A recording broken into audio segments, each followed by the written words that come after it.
네, 반갑습니다. 이제 레위기 두 번째 시간을 맞았는데요. 여러분 잘 오셨고, 또 이제 레위기, 저와 함께하는 레위기 두 번째 시간, 또 기도하고 함께 시작하도록 하겠습니다.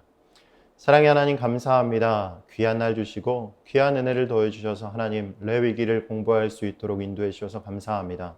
하나님 그동안은 지겹고 또 어려운 걸로만 알았던 이 레위기를 하나하나 차근차근 우리가 배워갈 때마다 하나님께서 우리를 위해서 또 준비하신 그 놀라우신 은혜와 사랑을 깨달을 수 있도록 도와주시고, 또 다섯 가지 제사를 통해서 하나님 우리가 알아갈 하나님께서 부으실 은혜를 이 시간 우리가 깨닫고 알아가며 살아갈 수 있도록 하나님 도우시고 함께하여 주시옵소서. 또 이제 시작합니다. 마친 시간까지 하나님 붙들어 주시고 인도하시고 함께 하실 줄 믿사오며 사랑의 신 예수님의 이름으로 기도드렸습니다. 아멘. 네, 여러분 지난주 1강 레위기의 개관에 대해서 살펴봤습니다. 강의가 오픈했다는 말에 그 담당하시는 전사님께서 강의 링크를 저에게 보내주셨는데요. 그 링크를 받고는 저는 한동안 그 링크를 누르지 못했습니다. 굉장히 쑥스럽고 좀 처음 온라인으로 이렇게 녹화를 하다 보니까 유튜버는 어떻게 하나 이런 생각을 좀 하게 됐습니다. 지난주 녹화를 했을 때는 약 3명 정도 신청했습니다 라는 이야기를 전사님을 통해서 들었는데, 실제 강의가 오픈해 보니까 굉장히 많은 분들이 강의를 듣는 것을 보고 깜짝 놀랐다라고 전사님을 통해서 또 전달 받았습니다. 이제는 조금 가벼운 마음으로 지난주에는 시작했다면 이제 굉장히 좀 무거운 마음으로 이제 강의를 좀 해보려고 합니다.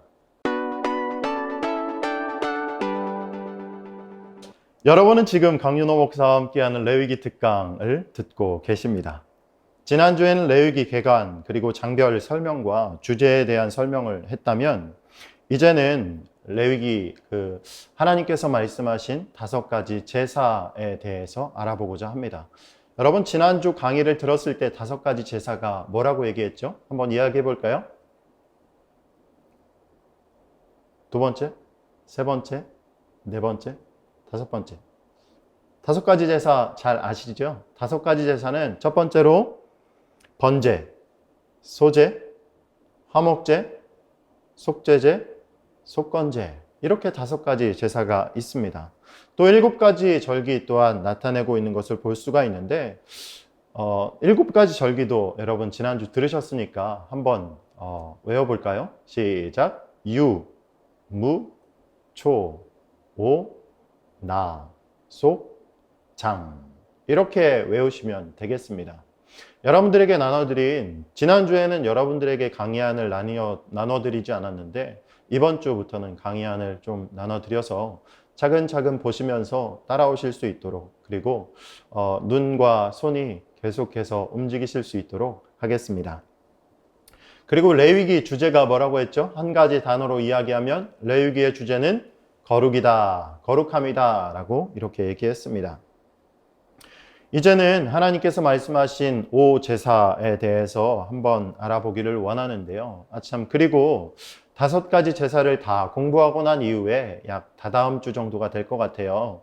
5월 26일쯤에 실제 이 제사가 드려졌던 성막, 이 성막을 실제 크기로 복원해 놓은 곳이 경기도에 있는데요. 여러분들과 함께 그날은 온라인 강의가 아니라 실제 모여서 함께 견학하는 시간을 좀 가지고자 합니다. 자세한 내용은 다음 주에 공지와 그리고 시간 그리고 회비도 있으니까 그런 부분들을 공지하도록 하겠습니다. 먼저 레위기 1장부터 7장은 레위기 1장부터 7장은 제사법에 대해서 말씀하고 있습니다.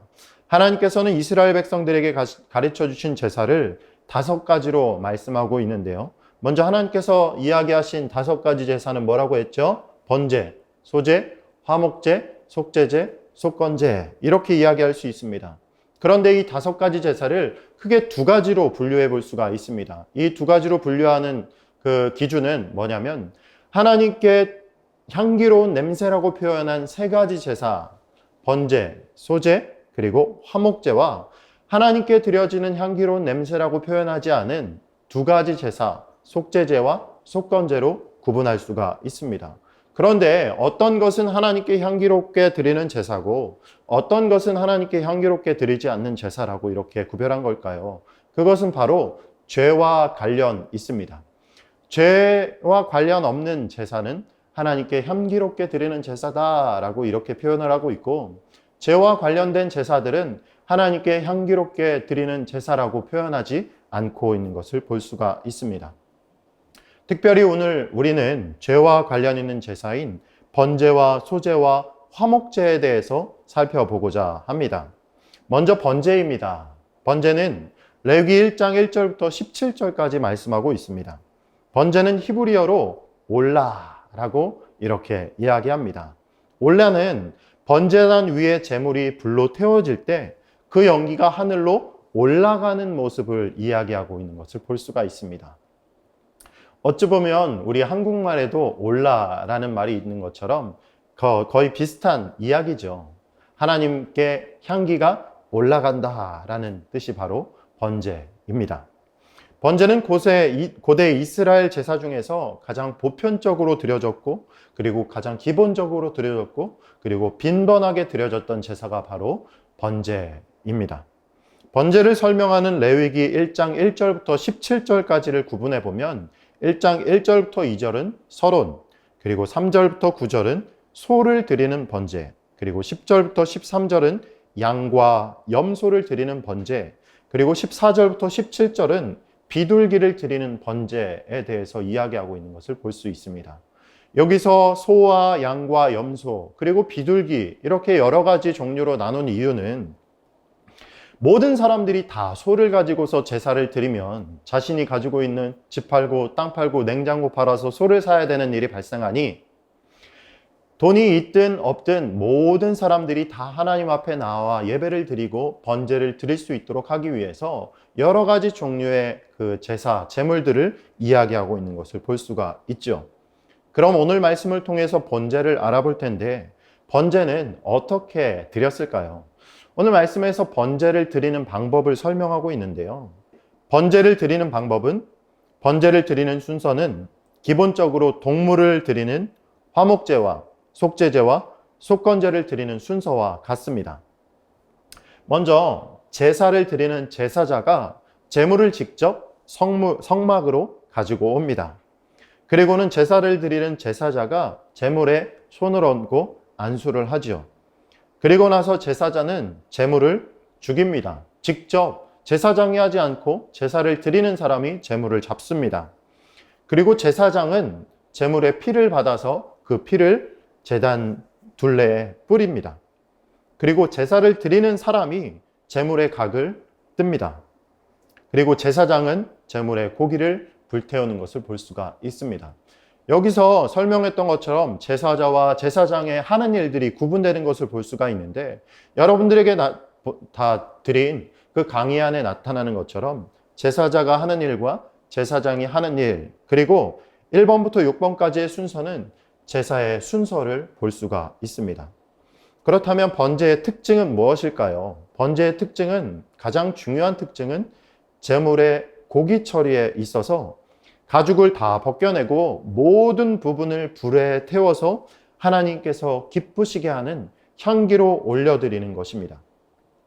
여기서 하나님을 기쁘시게 하는 향기, 그것은 곧 하나님이 제물을 받으셨다라는 의미가 되는 것이고, 하나님과 그리고 제사를 드리는 그 예배자 사이가 화평함을 뜻하고 있는 것을 볼 수가 있습니다. 그리고 번제에는 제사장들의 몫으로 돌아가는 것이 아무도 없습니다. 짐승을 통째로 태워서 온전히 하나님 앞에 연락되기 때문에 하나님이 가장 귀하게 여기시는 제사가 바로 번제다라고 이렇게 이야기할 수가 있습니다.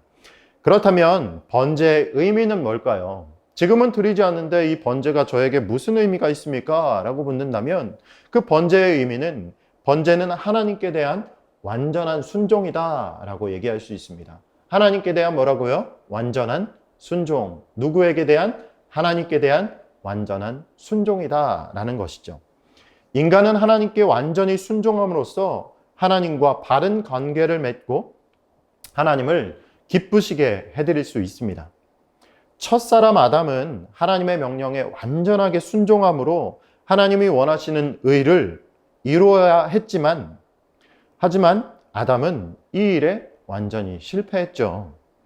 그리고 아담의 후손으로 태어난 모든 사람들도 죄인이 되었습니다. 아담의 죄로 인해서 그 이후에 태어난 모든 사람들이 다 죄인이 되었는데, 이 죄인이 되어서 하나님께 완전히 순종하는 일에 실패하고 말았습니다. 그래서 이 번제는 아담이 본래 하나님께 마땅히 했어야 할 완전한 순종을 의미하는 것을 볼 수가 있습니다. 그렇다면 이 번제가 신약 시대에 어떻게 적용되어질까요? 번제는 예수님이 성도들을 대표해서 하나님께 완전히 순종하시는 것을 예표하는 제사가 바로 번제입니다. 또한 제물을 드릴 때는 제물의 조건이 두 가지가 있습니다. 먼저 첫 번째는 흠없는 동물이어야 됩니다. 그리고 두 번째는 수컷이어야 합니다. 여러분, 흠없는 수컷 어떤 의미일까요?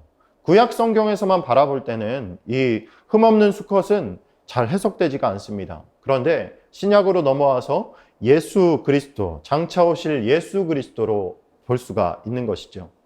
수컷은 어찌 보면은 종자용으로 쓰는 것이기 때문에 굉장히 귀하다고 볼 수가 있습니다. 그리고 값이 더 비쌌습니다. 수컷은 더 비싼 것, 그리고 더 귀한 것을 이야기하는데, 그리고 일을 할 때 암컷보다는 수컷을 더 많이 썼습니다. 왜냐하면 수컷이 힘이 좋기 때문에, 그리고 더 능력이 있기 때문에 그렇습니다.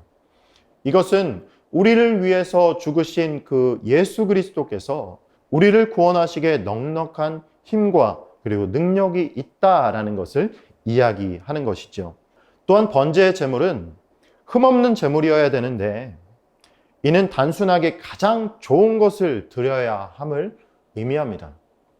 여러분, 하나님 앞에 제물을 드리는데 그냥 내가 쓰던 것들 드리고 아무렇게 준비되지 않은 것들 드린다면 하나님이 그 제물을 기뻐 받으실까요?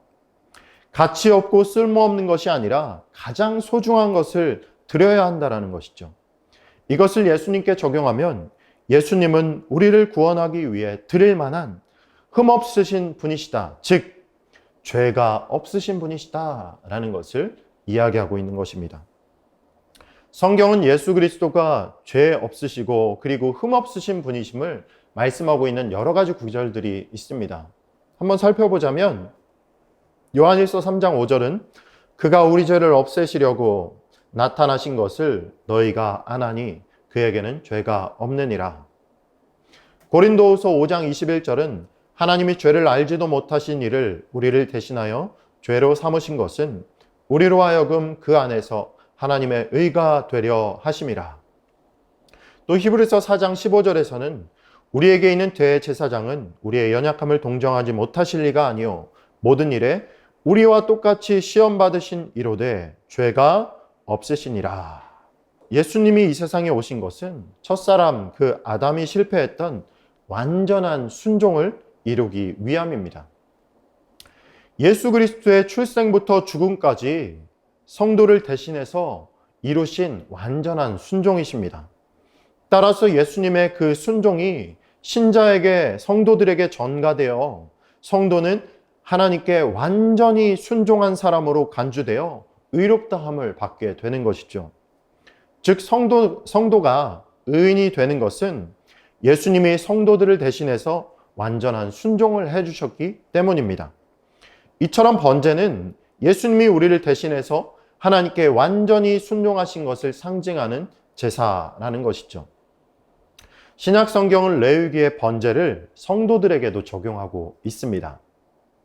로마서 12장 1절에서 2절 말씀은 그러므로 형제들아 내가 하나님의 모든 자비하심으로 너희를 권하노니 너희 몸을 하나님이 기뻐하시는 거룩한 산 제물로 드리라.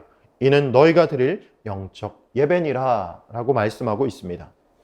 사도 바울은 성도의 몸 혹은 성도의 삶을 하나님께 드리는 번제물로 해석하고 있습니다.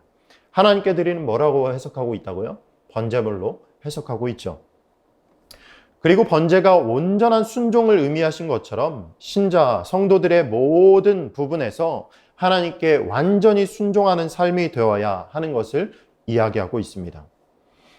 또한 번제의 제물이 흠없는 제물이어야 하듯이 성도의 삶 그리고 성도의 모습이 거룩하고 흠이 없어야 할 것을 말씀하고 있는 것을 볼 수가 있습니다.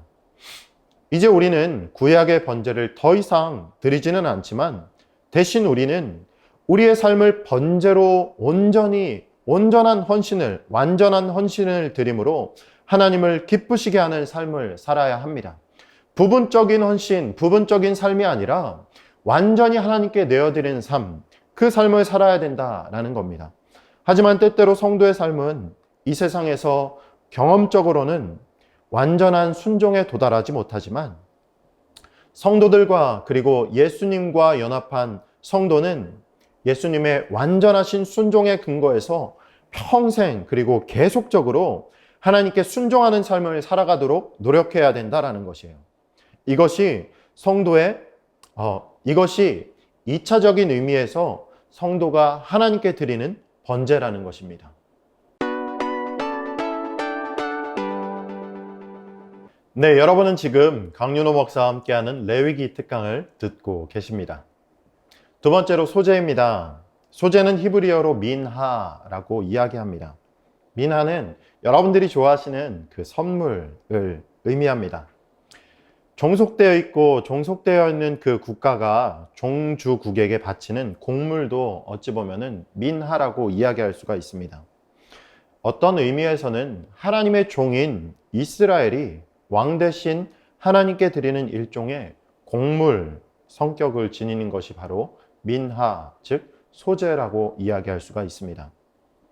소제는 곡식이나 수확물을 제물로 드리는 제사로서 일종의 감사제라는 성격을 띠고 있습니다.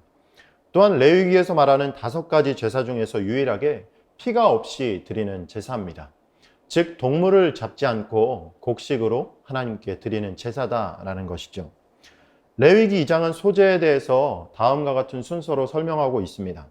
2장 1절부터 3절은 요리하지 않은 곡식으로 드리는 소제, 4절부터 10절은 요리해서 드리는 곡식의 소제, 11절부터 13절은 소제의 첨가물에 대해서 이야기하고 있고 14절부터 16절은 첫 열매로 드리는 소제에 대해서 이야기하고 있습니다. 그렇다면 이제 소제에 대해서 자세히 알아볼 텐데요. 여러분, 소제를 드리는 방법은 어떤 방법이 있을까요? 소제는 곡식으로 드리는 제사로서 여러 가지 방법들이 있습니다. 먼저 첫 번째는 곡식을 요리하지 않고 고운 가루로 드리는 방식입니다. 그리고 두 번째는 곡식을 요리해서 하나님께 드리는 방식인데요. 이때는 화덕에 굽거나 그리고 부치거나 솥이나 냄비에 튀기거나 이 3가지 방법을 통해서 요리해서 하나님께 드려지는 방식이 있고, 그리고 세 번째로는 곡식을 볶고 그리고 쪄서 드리는 방법이 있습니다. 이렇게 여러 가지 다양한 방법들로 드리는 소제들은 일부분만 제단에 불태워 드리고 나머지는 제사장들의 양식으로 쓰였습니다. 그렇다면 소제의 특징이 뭘까요? 소제는 레위기에 나오는 5대 제사 중에 유일하게 곡식을 통해서, 뭘 통해서요? 곡식을 통해서 드리는 제사입니다. 소제에는 넣어서는 안 되는 것과 꼭 넣어야 할 것을 이야기하고 있는데요. 여기서 소제에 넣지 말아야 될 것은 누룩과 꿀로 말하고 있습니다. 그런데 여러분, 왜 소제에 누룩과 꿀을 넣지 말라고 이야기했을까요? 먼저 누룩은 죄를 상징합니다. 누룩은 빵을 만들 때 꼭 필요한 것이죠. 먹을 때는, 우리가 먹기 위해서는 누룩을 넣어도 되지만 소제를 위해서는 누룩을 넣지 말으라고 이야기합니다. 왜냐하면 소제에 넣는 그 누룩은 부풀어 오르는 특성, 그 특징이 있는데요. 이 특성이 삶을 부패하게 하고 오염시키는 죄에 대한 상징으로 사용되기 때문입니다. 구체적으로 누룩은 우리가 죄를 짓도록 만드는 잘못된 가르침과 사상들을 이야기하고 있는 것을 볼 수가 있어요. 예수님은 당시에 바리새인들과 사두개인들의 잘못된 교훈을 누룩을 통해서 비유하고 있는데요. 마태복음 16장 6절과 12절에서 이렇게 얘기하고 있습니다. 예수께서 이르시되 삼가 바리새인과 사두개인들의 누룩을 주의하라 하시니 그제서야 제자들이 떡의 누룩이 아니요 바리새인과 사두개인들의 교훈을 삼가라 말씀하신 줄을 깨달으니라. 여러분, 성도는 거룩한 삶을 살기 위해서는 잘못된 사상이나 교훈을 받아들여서는 안 됩니다. 성도가 잘못된 교리나 그리고 가르침들을 받아들이게 되면 성도는 부패하게 되고 그리고 오염된 삶을 살 수밖에 없게 됩니다. 우리는 이렇게 잘못된 사상이나 교리로 인해서 망가지고 또 무너진 모습들을 신천지를 통해서 볼 수가 있죠. 분명히 신천지에서는 잘못된 교리들을 가르치고 있고 죄악된 것들을 잘 가르치고 있는데 사람들은 그것이 옳은 줄 알고 계속해서 따라가다 보면 자신의 신앙뿐만 아니라 자신의 삶 그리고 가족들의 삶까지도 다 파탄나는 모습들까지도 우리는 우리의 실생활을 통해서 바라볼 수가 있습니다. 둘째로 소재에 넣지 말아야 될 것 두 번째는 꿀이라고 얘기하고 있습니다. 여러분 다들 꿀 좋아하시는데 여기서 이야기하는 그 꿀은 세상성 그리고 세상에 대한 사랑, 세상이 추구하는 쾌락, 달콤한 유혹들을 상징하고 있습니다. 꿀은 세상에서 가장 달콤한 음식을 대표하죠. 그리고 꿀이 달콤하고 좋은 것이지만 지나치게 많이 먹으면 오히려 건강을 해칠 수도 있다라고 성경은 이야기하고 있습니다. 여러분, 소재에 꿀을 넣지 말라고 한 것은 꿀의 달콤함을 상징적으로 사용해서 신자들이 거룩한 삶을 살기 위해서는 세상적인 것들을 지나치게 사랑해서는 안 된다라는 것을 말해주려고 하는 것입니다. 신약 성경에서는 이를 세상을 사랑하지 말라라고 이야기합니다. 요한일서 2장 15절에서 16절 말씀에서 이렇게 얘기하고 있습니다. 이 세상이나 세상에 있는 것들을 사랑하지 말라. 누구든지 세상을 사랑하면 아버지의 사랑이 그 안에 있지 아니하니 이는 세상에 있는 모든 것이 육신의 정욕과 안목의 정욕과 이생의 자랑이니 다 아버지께로부터 온 것이 아니요 세상으로부터 온 것이니라. 세상을 사랑하는 것들에는 많은 것들이 있을 수 있습니다. 돈과 그리고 명예 그리고 권력, 육체의 쾌락과 같이 많은 것들을 포함하고 있는데요. 여러분들에게 물어보고 싶습니다. 여러분들에게 있어서 세상에서 좋아하는 것 그리고 사랑하는 것이 있다면 어떤 것이 있습니까? 소재에 넣어야 하는 것, 넣지 말아야 되는 것이 있다면 이제 하나님께서는 소재에 꼭 넣어야 될 것을 이야기하는데요. 그 소재에 꼭 넣어야 될 것은 무엇일까요? 세 가지로 얘기하고 있습니다. 첫 번째는 기름과 유향과 소금입니다. 먼저 소재에는 기름을 넣어야 됩니다.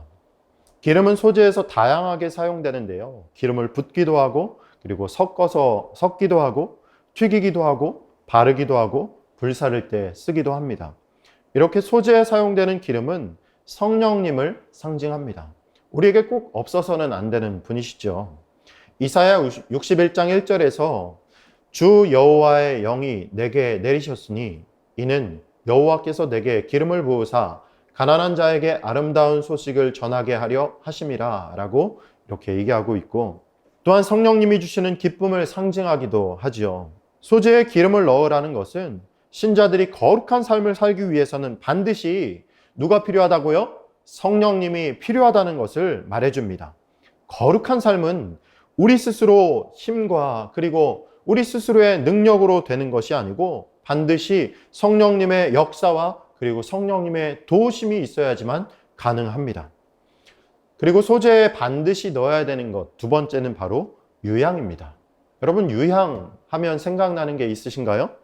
동방 박사들이 예수님의 탄생을 축하하러 가면서 준비했던 선물 중에 유향이 있습니다. 그들은 황금과 유향과 몰약을 드렸다라는 성경의 기록이 있는데요. 이 중에 나타나는 것이 바로 유향이죠. 유향은 유향나무라는 것에 진액을 받아서 가루로 말리면 유향이 되고 이 유향을 불에 태우면 하얀 연기가 나고 아주 향기로운 냄새가 난다고 합니다. 이 유향은 기도를 상징합니다.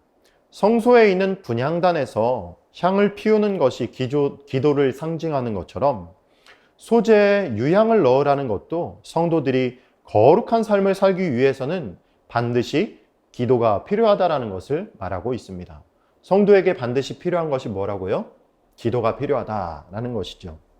그리고 소재에 반드시 넣어야 하는 것은 소금입니다.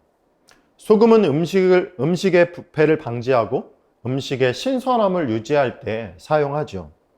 그리고 음식을 신선하게 유지하고 보존해 주죠. 그래서 소금은 약속을 반드시 지키는 것, 즉 언약을 상징하고 있습니다. 레위기 2장 13절입니다. 내 모든 소재물에 소금을 치라. 내 하나님의 언약의 소금을 내 소재에 빼지 못할지니 내 모든 예물에 소금을 드릴지니라. 여러분, 성경에는 반드시 지킬 언약의 말씀을 이야기할 때 소금 언약이다 라고 말씀하고 있는데요. 민수기 18장 19절과 역대하 13장 5절에서도 이 소금 언약에 대해서 나타나는 것을 볼 수가 있습니다. 그러므로 소재에 소금을 넣으라는 것은 하나님과 이스라엘이 누리는 교제가 변함없는 언약 관계의 기초에 있다라는 것을 이야기하는 것이고, 하나님 말씀에 대한 믿음과 그리고 순종의 삶을 이야기하는 것을 볼 수가 있습니다. 그렇다면 소재가 주는 의미는 뭘까요? 소재는 곡식으로 드리는 제사로 피와는 상관이 없기 때문에 본래 죄를 용서받기 위한 제사와는 관계가 없습니다. 그러면 어떤 의미가 있을까요? 소재에는 두 가지 의미가 있는데요. 먼저 첫 번째는 하나님께 대한 감사, 그리고 성화된 신자의 삶을 의미합니다. 먼저 소재는 하나님께 대한 감사를 의미합니다. 이것은 첫 번째 열매를 소재로 하나님께 드리는 것에서 잘 나타납니다. 첫 열매를 하나님께 소재로 바치는 것은 한 해 동안 먹고 살 양식을 하나님이 주셨다라는 것에 대한 감사함을 표현하는 것입니다. 즉, 소재는 사람들이 먹고 사는데 필요한 양식을 하나님의 은혜로 우리에게 공급해 주시는 것에 대한 감사를 드리는 것을 소재다라고 볼 수 있는 것이죠. 그리고 소재의 의미 두 번째는 성화된 삶을 의미합니다. 소재로 드리는 곡식을 고운 가루로 만들 때는 굉장히 많은 노력들이 필요합니다. 지금에야 기계로 빻고 그냥 방앗간에 맡기면 되겠지만, 혹은 믹서기에 돌리면 고운 가루가 되겠지만, 그 당시에는 그런 것이 없었기 때문에 계속해서 빻고 다시 채를 치고 빻고 채를 치고 하는 일들을 계속해서 노력하는 모습을 볼 수가 있습니다. 이런 것처럼 이런 노력은 제사를 드리는 사람이 자기를 부인하는 성화의 노력이 필요함을 보여주는 것이다 라고 볼 수가 있습니다. 곡식을 화덕이나 철판 그리고 냄비 등 여러 가지 불을 가해서 요리를 해서 드리는 그 성화의 삶을 살아갈 때 우리의 삶에서 발생하는 여러 가지 고난과 그리고 인내와 성화되는 모습들을 상징하고 있는 것을 볼 수가 있어요. 고운 가루나 여러 가지 요리를 통해서 하나님께 바치는 것은 하나님의 백성이 삶의 여러 가지 고난 가운데서도 하나님과 이웃을 섬기며 살아가는 거룩한 삶을 상징하는 것을 볼 수가 있습니다. 그렇다면 소재가 이 신약 시대에 와서 어떻게 적용될까요? 소재의 의미를 예수 그리스도의 생애와 사역 속에서 나타내는 것을 볼 수가 있는데요. 예수님은 누룩 없는 소재로서 순전하고 진실한 삶을 사셨습니다. 그리고 소재의 고운 가루에 기름과 유향과 소금을 첨가한 것처럼 성령 충만하시고 기도가 가득하셨고 그리고 거룩한 삶을 사신 분이 바로 예수 그리스도다라는 것을 볼 수 있습니다. 또한 첫 이삭의 제물을 소재로 하나님께 드림과 같이 예수님은 부활의 첫 열매가 되셨습니다. 이처럼 소재의 의미는 1차적으로 예수 그리스도의 모습에서 찾아볼 수가 있습니다. 그렇다면 소재는 2차적으로 성도의 삶 가운데서 성도가 어떤 삶을 살아야 될지를 이야기해주고 있는 것입니다. 성도들이 거룩한 삶을 살기 위해서는 어떻게 해야 될까요? 먼저 성도들은 잘못된 교리나 잘못된 가르침에 물들어 잘못된 행동을 하지 말아야 합니다.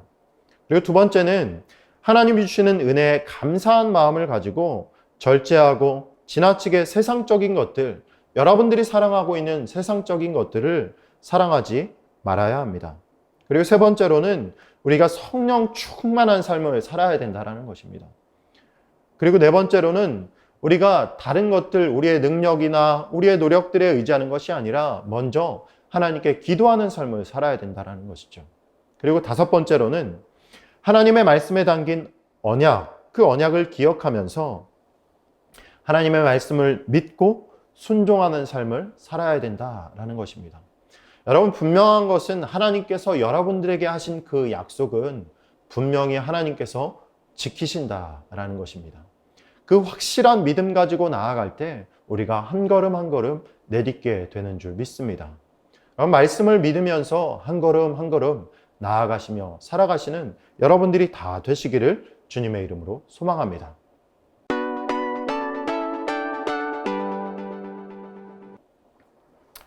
여러분은 지금 강윤호 목사와 함께하는 레위기 특강을 듣고 계십니다. 세 번째로 화목제입니다. 화목제는 여호와께 향기로운 냄새로 드려지는 세 번째 제사입니다. 화목제는 히브리어로 제바흐 쉘라밈이라고 부르는데요. 여기서 쉘라밈은 평화라는 뜻을 가진 히브리어 샬롬과 관계가 있습니다. 구약 성경에서 샬롬은 하나님과의 관계 회복, 그 화목제를 통해서 이루어진다라는 것을 볼 수가 있는데요. 다시 말해서 이 쉘라밈 화목제는 샬롬, 그 평화를 이루어낸다라는 거예요. 이로써 화목제를 친교제 혹은 평화제라고도 번역하기도 합니다. 레위기 3장에서 화목제는 다음의 순서를 가지고서 설명하고 있는데요. 3장 1절부터 5절은 소를 드리는 화목제, 3장 6절부터 11절은 양을 드리는, 그리고 12절부터 16절은 염소를 드리는 화목제, 16절부터 17절은 화목제에서 기름과 피에 대한 규례를 이야기하고 있습니다. 그렇다면 화목제는 어떻게 드릴까요? 아까 이야기했던 것처럼 번제, 그리고 소제를 제외한 화목제, 속제제, 속건제는 모두 동일한 방법으로 드려진다라고 이야기했습니다. 여기서도 마찬가지로 제사를 드리는 제사자가 하는 일이 있고 제사장이 하는 일을 구별해 놓고 있는 것을 볼 수가 있습니다. 여기 표에서 보이는 것처럼 1번부터 6번까지 이러한 순서를 가지고서 화목제가 진행되는 것을 볼 수가 있습니다. 또한 화목제를 다시 언급하는 레위기 7장 11절부터 16절에 의하면 화목제는 세 가지 경우에 드려졌다라고 볼 수가 있습니다. 먼저 감사할 일이 있어서 하나님께 감사를 드리는 감사제, 그리고 하나님께 약속한 것이 이루어질 때 드려지는 서원제, 그리고 하나님께 자원하는 마음으로 드리는 자원제가 있습니다. 그런데 자원제는 번역에 따라서 낙헌제라고도 부르기도 합니다. 하나님과 교제하는 것의 절정은 하나님의 은혜와 선하심에 대해서 자발적으로 드리는 감사라고 볼 수가 있습니다. 우리는 삶에서 하나님께 드리는 의무적으로, 그리고 의무적으로 하나님 앞에 순종하는 것이 아니라 자원하는 마음으로 하나님 앞에 순종해서, 그리고 자발적으로 하나님을 사랑하고 기뻐할 때 하나님과의 교제가 최고봉에 이르게 되는 것을 볼 수가 있습니다. 지금 이 시간 레위기를 듣고 계신 여러분들도 마찬가지죠. 누가 너 들어 안 들으면 큰일 나, 꼭 들어 라고 이야기해서 듣는 것이 아니라 진짜로 하나님 앞에 나와서 하나님의 말씀을 알아가고 하나님의 말씀을 더 잘 알고자 레위기를 지금 자발적으로 듣고 계시죠. 설마 지금 듣고 계신 분들 중에서 아차, 잘못 들었다 라고 생각하시는 분들이 없으시리라 믿습니다. 네, 이제 화목제의 특징을 한번 알아보도록 하겠습니다. 화목제의 가장 큰 특징은 제물의 고기를 처리하는 방법입니다. 화목제는 제물의 고기를 크게 세 부분으로 나눠서 처리합니다. 먼저 내장의 기름과 간과 콩팥, 그 부분은 제단에서 태우는데 이것을 하나님께 드리는 부분입니다. 두 번째로 제물의 가슴과 그리고 오른쪽 다리는 제사장에게 주어지는데, 가슴은 제사장 전체에게, 그리고 오른쪽 다리는 제사를 드린 제사장의 몫으로 돌아갑니다. 그리고 중요한 세 번째입니다. 나머지 고기는 제사를 드린 제사자에게 주게 되는데, 제사자가 가족들이나 친척 혹은 이웃들과 이 고기를 나누어 먹는데, 이때 받은 고기는 제사 당일이나 그리고 그 이튿날까지 모두 먹어야 했기 때문에, 여러분 소 한 마리 잡으면 동네에 잔치했던 것처럼 이 소를 잡고 난 이후에 모든 사람들을 모아서 다 동네에 잔치를 하는 거예요. 즉 사람들과도 화평을 이루어야 된다라는 거예요. 내가 싸웠다고 김씨 아저씨하고 김 집사님하고 싸웠다고 그 집사님네 가족만 안 부르는 것이 아니라 동네 모든 사람들 다 불러 모아서 화평의 잔치를 이루어라 라고 이야기하는 것입니다. 화목제의 의미는 뭘까요? 화목제는 기본적으로 하나님과의 교제를 의미합니다. 화목제는 하나님의 백성이 하나님과 더불어 그리고 이웃들과 함께하는 공동의 식사이고 그리고 잔치다라는 것을 볼 수 있죠. 공동의 식사를 하고 잔치를 벌인다라는 것은 교제하는 것을 의미합니다. 그러므로 화목제는 하나님의 백성이 하나님과 더불어 그리고 이웃들과 함께 식사하면서 교제하는 것을 의미합니다. 하나님과 함께 그리고 이웃들과 함께. 그렇다면 화목제의 신약 시대에 와서 그 적용은 어떻게 할 수 있을까요? 화목제는 예수 그리스도를 통해서 하나님과 사람이 교제를 이룰 수 있게 되었음을 예표하는 제사입니다. 예수 그리스도는 하나님과 우리의 화목을 위해서 죽으심으로 화목 제물이 되셨습니다. 로마서 5장 10절, 11절에서 이렇게 얘기하고 있죠. 곧 우리가 원수 되었을 때 그의 아들의 죽으심으로 말미암아 하나님과 화목하게 되었은즉 화목하게 된 자로서는 더욱 그의 살으심으로 말미암아 구원을 받을 것이니 그뿐 아니라 이제 우리로 화목하게 하신 우리 주 예수 그리스도로 말미암아 하나님 안에서 또한 즐거워하느니라. 고린도전서 1장 21절부터 22절입니다.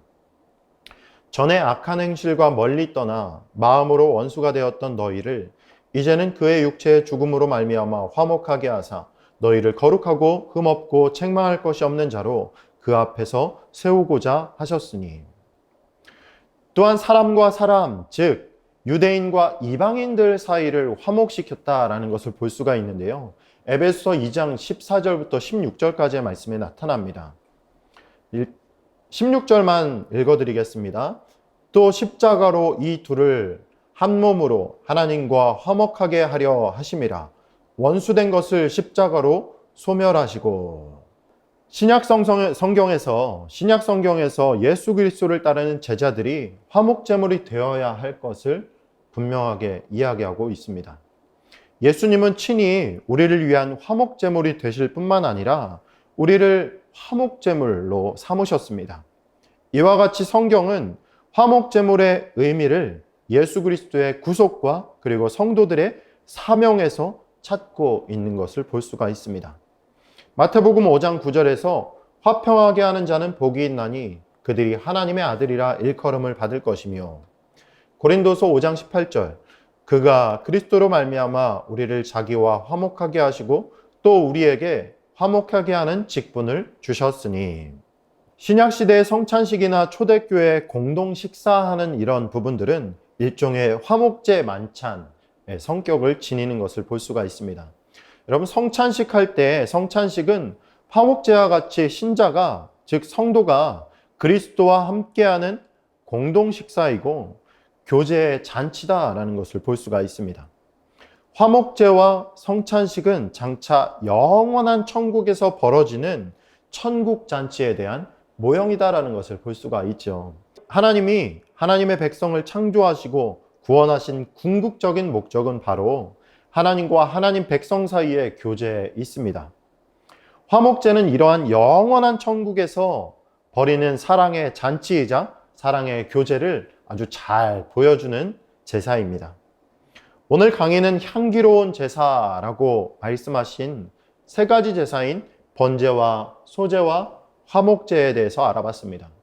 여러분 강의를 듣고만 그냥 끝나는 것이 아니라 번제와 그리고 소제와 화목제를 통해서 하나님이 여러분들에게 주시는 즉 나에게 주시는 놀라운 은혜와 그 사랑들을 깨닫고 여러분들의 삶 가운데서 하나님께 영광과 하나님 앞에서 거룩한 삶으로 구별되어서 살아가시는 여러분들이 되시기를 주님의 이름으로 소망합니다. 여러분 다음 주까지 숙제가 있는데요. 숙제는 여러분들에게 나눠드린 강의 한 1강 그리고 2강을 전체 다 읽어오는 것입니다. 지난주 내드렸던 숙제에 레위기 다 읽어보라고 하신 것들 다 읽어보셨죠? 어렵겠지만 차근차근 읽으시면서 제가 강의한 내용들을 살펴보시고 그 내용들을 차분차분 하나님께서 부어주실 놀라운 은혜를 누리시는 여러분들 되길 바랍니다. 제가 기도하고 오늘 강의를 마치도록 하겠습니다. 사랑의 하나님 감사합니다. 귀한 은혜를 더해주셔서 우리 레위기를 공부할 수 있도록 도와주시고 하나님께 올려드리는 향기로운 냄새라고 말씀하셨던 번제와 소제와 화목제에 대해서 공부했습니다. 이를 통해서 우리에게 주실 놀라운 은혜를 또 한번 체험하고 경험했사오니 하나님 세상과는 구별된 거룩한 삶을 살아갈 수 있도록 하나님 도와주시고 예수 그리스도를 통해서 우리에게 부어실 놀라운 은혜를 우리가 이 시간 배웠으니 하나님을 더 바라보고 사랑할 수 있는 우리 모두가 다 될 수 있도록 하나님 도와주시옵소서. 지금까지 배웠던 것들 잘 기억나게 하시고 앞으로의 또 여러 가지 레위기 강의들 가운데 하나님 지혜 주시고 은혜를 더해 주셔서 놀라운 은혜를 하나님께서 계획하신 그 은혜를 우리 가운데 부어 주시옵소서. 감사합니다. 사랑이신 예수님의 이름으로 기도드렸습니다. 아멘.